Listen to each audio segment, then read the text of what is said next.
Welcome to America's Heroes Group. And welcome to America's Heroes Group, this time with our roundtable and our partner, Repatriate, our Patriots. Today is Saturday, September 16, 2023. September is National Suicide Prevention and Hispanic Heritage Month. Our host is Kelley. I'm Sean Claiborne, the co-host. Our executive producer is Glenda Smith. Our digital media producer is Ivan Ortega of Scouts Arnold Productions. And of course, we have our partner, wonderful partner back today. That's Danitza D. James. She's a U.S. Army Iraq combat veteran and CEO of Repatriate, our Patriots. And she brought us a panelist, Kitty Harris, a U.S. Navy veteran and the communication director for Black Deported Veterans of America. And we're talking specifically about the importance of media and radio in advocacy, and also all things that are mass media communications. How are you guys doing today? We're doing well. Great, Sean. Thank you for having us. So, Danitza, tell us about what made you want to talk about this topic. What is the thing that struck you that made it so important to talk about radio and media in general? Yeah, so what brought this topic up to life for us to want to talk about it is that we are at a critical point where we are discussing the importance of legislation and the advocacy that we do. And in the past, right, we usually tend to lose our audience as soon as we begin speaking about immigration. Because they connect it right to the large immigration problem that is going on at the border. And we just want to make sure that we relay how important it is to that. This is not an immigration issue. This is a military veterans issue. And then Kitty, so what are some of the things that you do in your organization? So you work for Black Deported Veterans of America and you're the communications director. So what are the challenges of your job? But tell us what you do. Well, first of all, thank you once again for having me. And my primary role with Black Deported Veterans is to make sure that we provide direct communications with the public, with our audience, also with our military veterans, bringing awareness to the deported veteran crisis.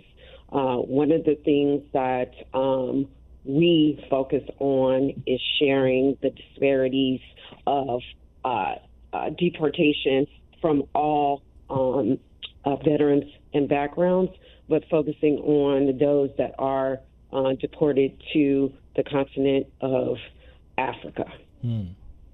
Is that something that's common? Because I never realized. In the Caribbean. Okay. Absolutely. Wow. Absolutely.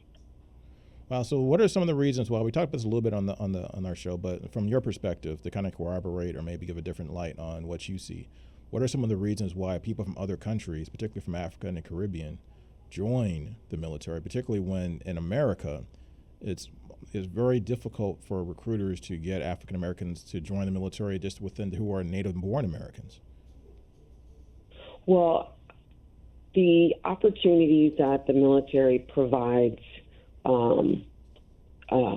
is one of, several entities, right?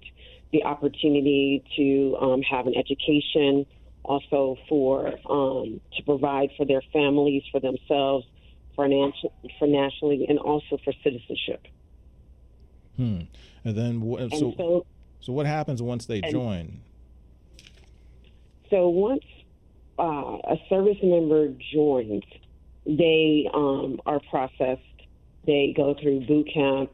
Then they're also either go through their educational training for their careers and jobs. And then after that, depending on what assignment that they may have, they may stay in CONUS, which is stateside, and go overseas.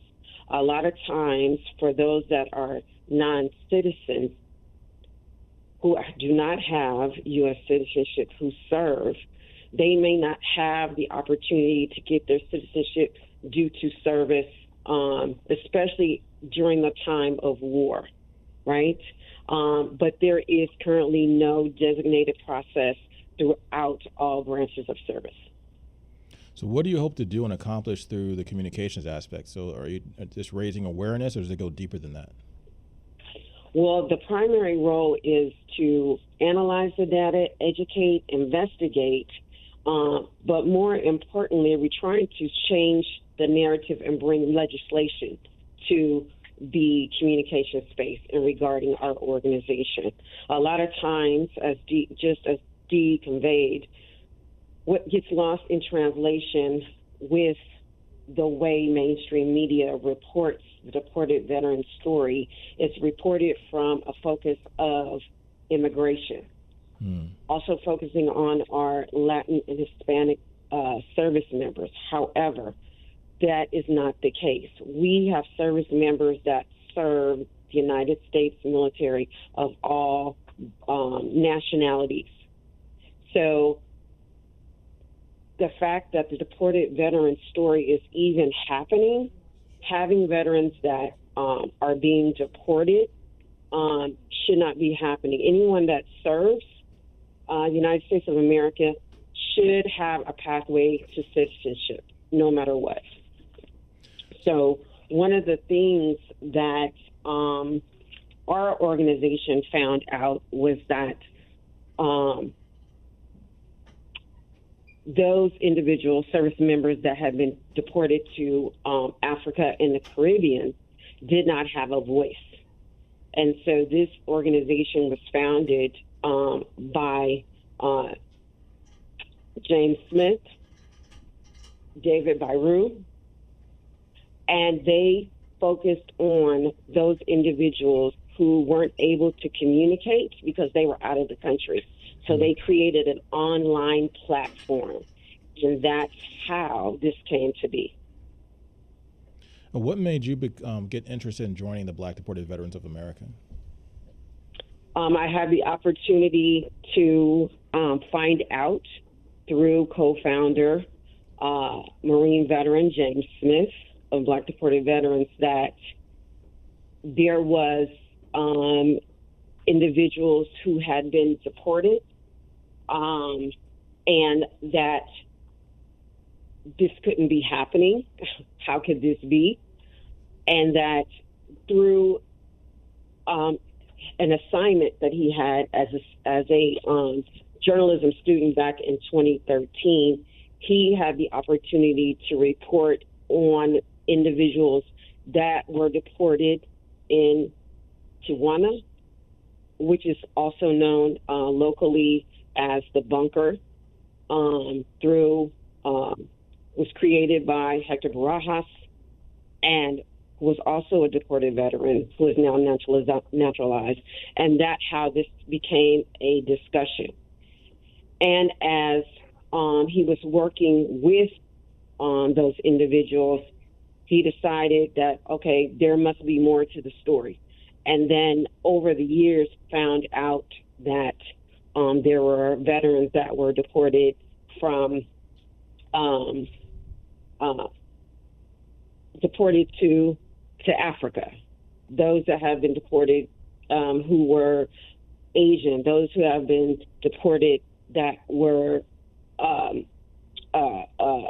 Middle Eastern. Every nationality who has served pretty much has been impacted by the deported veteran crisis. So we knew we needed to change the narrative. Now, Danitza, can you tell me, in your opinion, why so much focus do you see on the border or people from Latin countries versus other parts of the world? Why is that this front and center thing that we see typically when we look at, if you go on YouTube and it's Google and do a search about deported veterans, typically you will see people from South America or from Mexico, Central America, South America that are being deported and trying to get back into the country. Why has there been not enough attention put on people from all over the world? Yeah, and I will have to say that large amount of immigrant veterans who served in the military do come from Latin America and Central America. The numbers reflect that, but the media has a lot to do with this because it comes around the politics, right? It's around the politics issue. It's a political issue. I don't know if you ever noticed, but you hear more about it when it's time to, like, for elections, and it gets politicized, right? That's why it's very important for us to make sure that we convey that this is not an immigration issue, because then it becomes a political problem, right? And it's not. And quite honestly, Sean, this veteran shouldn't even have to get to the point where immigration is even discussed. because this was promised when they joined the military, right? So it's almost like we're giving the military a clean slate and letting them clean their hands off of their responsibility that they have and making sure that service members get the citizenship that they promised, right? So if by us focusing on the immigration issue, we gave the Department of Defense a free pass, right? Hey, you didn't do nothing wrong. It's an immigration issue. And the reality is like, no, you obtained that number. You recruited that immigrant, right, to meet your needs based on a promise of them obtaining your citizenship, and you have not fulfilled your promise. And it seems so heartbreaking because, I mean, going through a military service, particularly during wartime, is not like you're just going to get a job, doing something in a Fortune 500 company or anything else. That's a very difficult life, a dedicated thing that you have to be willing to do. You're basically saying you're willing to lay down your life for this country. And absolutely, to put the responsibility. But before you go ahead. But to make this point, a lot of people who joined the military from other countries did not live to come back home or to be able to come back to the United States or go back to their own country. Some of them have given their life for this country or given their legs and limb, given their mental sanity. Many of them suffer from PTSD because they were trying to get into this country. Absolutely. They swore to protect and defend this country and to give their lives for this country. And it's not fair to put all of the responsibility to ensure that they do the paperwork, that they're the ones following through, right? And it's their responsibility. Is that we put the onus on the service member, who often they're 18, 19 years old, right? And they're following orders, not really in a position to where they can demand or request the flexibility to obtain their naturalization.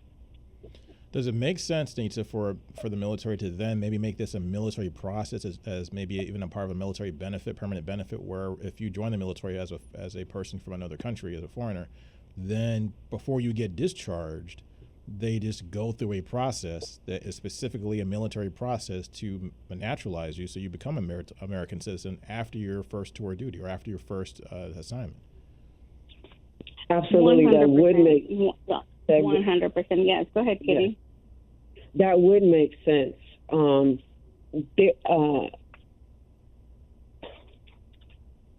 ahead, Kitty. So Right now, currently the Navy is doing processing through boot camp. However, and the Air Force. However, I cannot say the same for the other branches. Now, those that are coming in, that is a wonderful thing. But for those currently serving right now, those that may have joined 5 years ago, 3 years ago, 20 years ago, who are still pending citizenship, that may not be the case. This is they are low-hanging fruit. Media was introduced and didn't look past Mexico. NCIS, different motives. People don't really think about Black people being deported.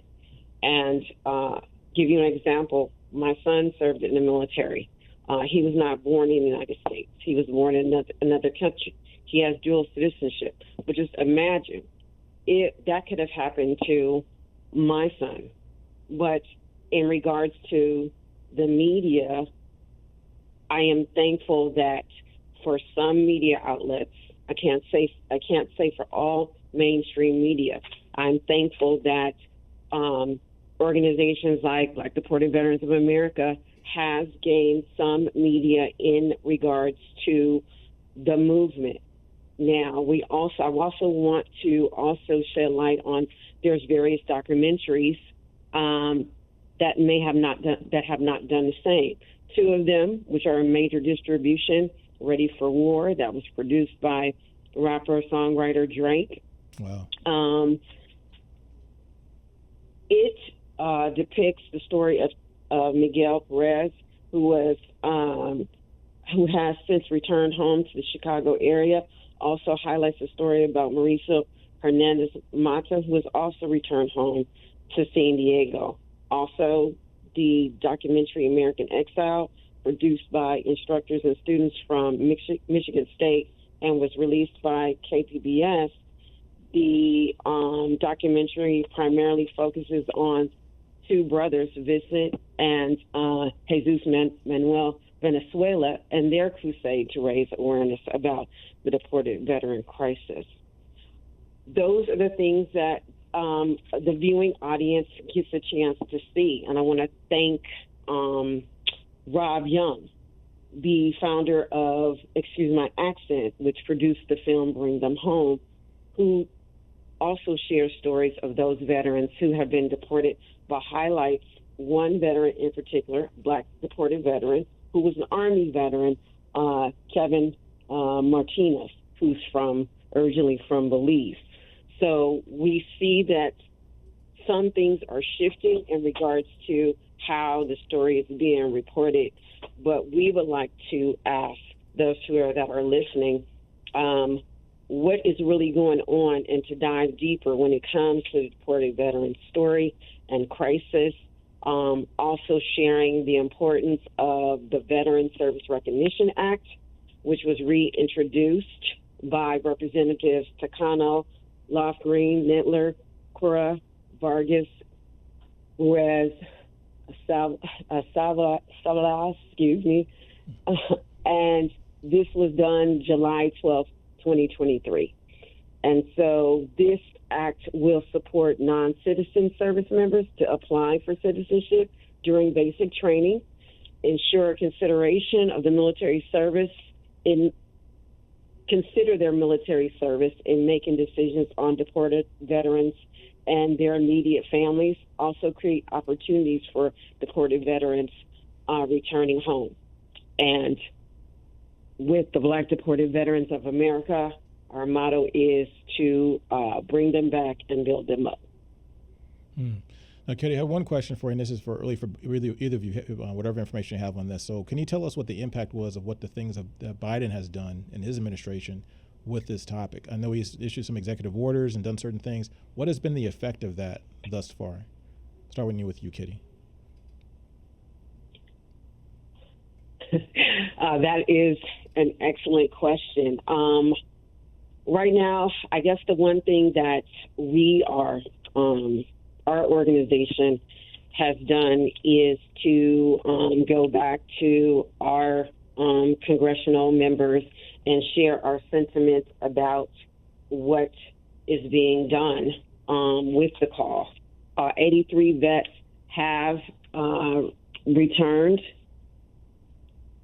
However, not all of them have gained their citizenship. So they could go back if something happened again, from what I understand about that. And a lot of the service members who have returned are on what's called humanitarian parole. And that allows them to fight their case. However, their time starts as soon as they come back to the United States. Wow. Danitza, is there anything you can add to that in the next 15 seconds we got left? Yeah, I just want to say that we need President Biden to do a lot more to deliver on his promise of bringing veterans back and to stop deportation. Ever since 2021, when he said that he was going to stop and help veterans, there have been veterans who were deported right after. So we're waiting. He ran on this. This was one of his campaign items, and he has not delivered. So we really are waiting for him, and we don't know what's going to happen with the next administration. Thanks for your time, guys. Really appreciate it, and giving us some information, also enlightening us on what's happening around the world, particularly with veterans being from around the world, serving this country, dying for this country, and not getting the recognition and the citizenship that they deserve and fought for. You gotta be back on their show. Have us in your social media so we can connect and also share information, because it's all about communication. This is America's Heroes Group. We'll be right back. Stay tuned.